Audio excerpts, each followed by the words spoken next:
Ladies and gentlemen, you know you're in for something special when a car looks like a baby Porsche 356 but sounds like a lawnmower chasing a bee. That's the Glas Isard 400 Coupe, Germany's attempt at building a Grand Tourer the size of your neighbor's barbecue.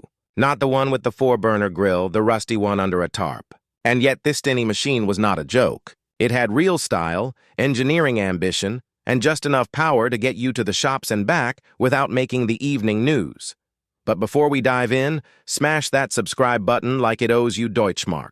Here on Cool Ideas, we bring you the weirdest, boldest, most eyebrow-raising machines ever to pop, sputter, or glide across pavement. And trust me, the Isard is all of that. Now, let's roll back to the 1950s when West Germany was rebuilding itself faster than Timmy goes through.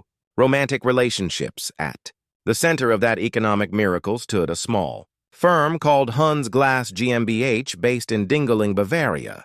While their name might sound like a niche kitchen appliance brand today, back then they were serious players in the European microcar scene.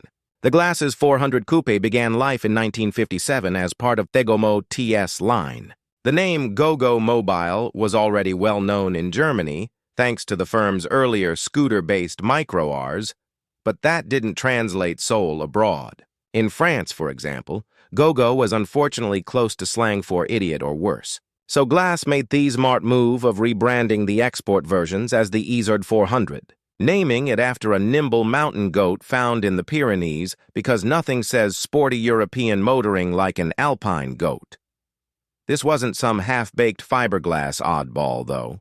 It had real ambitions. Glas aimed the car squarely at the young urban motorist who'd outgrown their Vesper, but wasn't quite ready or able to afford a full-size sedan. With its proper fixed roof, elegant sewage line, and wraparound glass, the TS400 looked and felt grown up, even if it could technically be parked in a bicycle lane. Interestingly, the TS Coupe was designed entirely in-house by Glas's engineering team. No big-name stylist attached, just smart Bavarian minds trying to package comfort, usability, and tax efficiency into something under 4M long. The car remained in production into the mid-1960s, with several running updates including a door hinge switch. In 1964, from suicide front hinge to rear hinged, causing endless debates among Concord judges and pedantic owners. Production. Totals across all TS Coupe variants 250, 300, and 400 centimeters.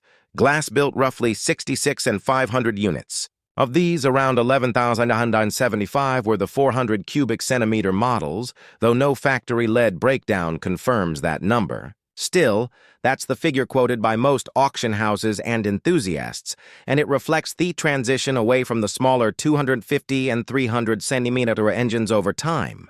How many survive today? Well, the answer is somewhere between a few hundred, and Bob's neighbor claims he has one under a tar, but it's actually a washing machine. Seriously, though, TS Coupes do show up at auctions and club events, but these are branded export models are significantly rarer than the German market goals. If you see one with a proper Isard badge, you've stumbled upon microcar royalty. But let's not get too misty-eyed. This car is more than a cute face. Technically speaking, the Isard 400 Coupe had some wild stuff going on for its size. Its heart was a Glas-built 392 centimeter two-stroke air-cooled twin-cylinder engine. Displacement came from a 67 millimeter bore and 56 millimeter stroke, delivering about 18.5 PS under the German DN standard, or roughly 20 brake horsepower in SAE terms. That might not sound like much, but the car only weighed around 400 to 460 kilos depending on trim. All that pep translated to a top speed of about 60 mph, roughly 96 kilometers if you had a good tailwind, skipped breakfast, and didn't mind the noise, and it did make noise. Two-stroke noise, the kind that alerts squirrels, alarms pedestrians, and attracts every dog within a 3B block radius. The powertrain layout was classic microcar, engine at the rear-wheel drive. But what really set the TS400 apart was its optional gearbox, a gear-track-built electromagnetic preselector transmission. This wasn't some gimmick. The electric preselector let you choose the next gear, and an electromagnet completed the shift as you lifted off or dabbed the clutch. Underneath, the Glas engineers gave it independent suspension all-around with swing axles, coil springs, and telescopic dampers. The ride was surprisingly comfortable. Again, for a car the size of an inflatable kayak, drum brakes were fitted at all four corners, which were tucked behind 10-inch steel wheels wearing narrow Crossley tires, typically 480s. Dimensionally, the car was a marvel of packaging. Wheelbase was about 800 millimeters. Overall length 3,35 millimeters, width 1,070 millimeters, and height 1,235 millimeters. That's roughly 10 ft long, 4.6 in wide, and just over 4 tall. Fuel economy was predictably excellent. While official TS400 tests are rare, its TS300 sibling managed around 50.5 mir per imperial gallon, or about 5.6 L per 100 kilometers in 1950s testing. The 400 was a bit thirstier, but still thriftier than Bobon discount day.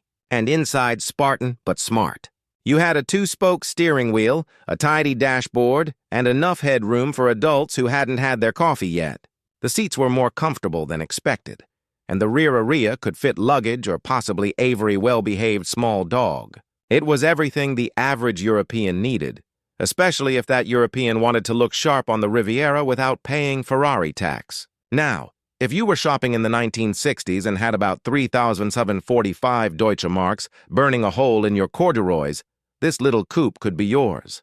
That base price in 1966 translated to about $900 back then, which when adjusted for inflation lands us somewhere around $9,200 to $9,600 in today's money. That's modern compact hatchback money for a car that could fit under a billiards table. On the collector market, things have gotten spicier. In 2013 RM, Serbies sold Apristine, aired 400 coupe from the Bruce Weiner Microcar.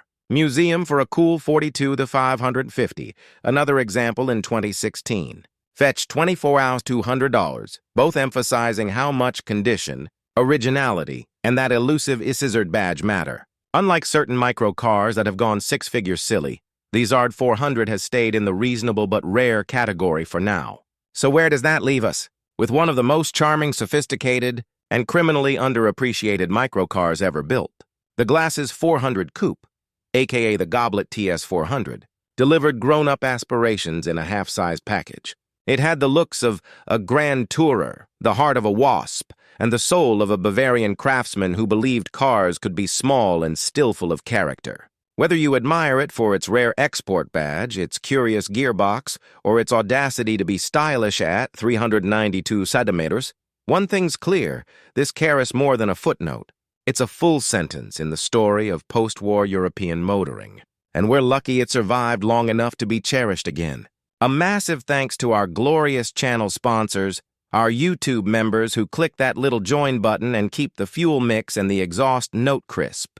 Without you, we'd still be stuck in first gear. Now, go out there live large. And remember, if someone laughs at your tiny car, just smile and wave because you've got more charm in 10 ft of steel than they've got in their whole sous vide.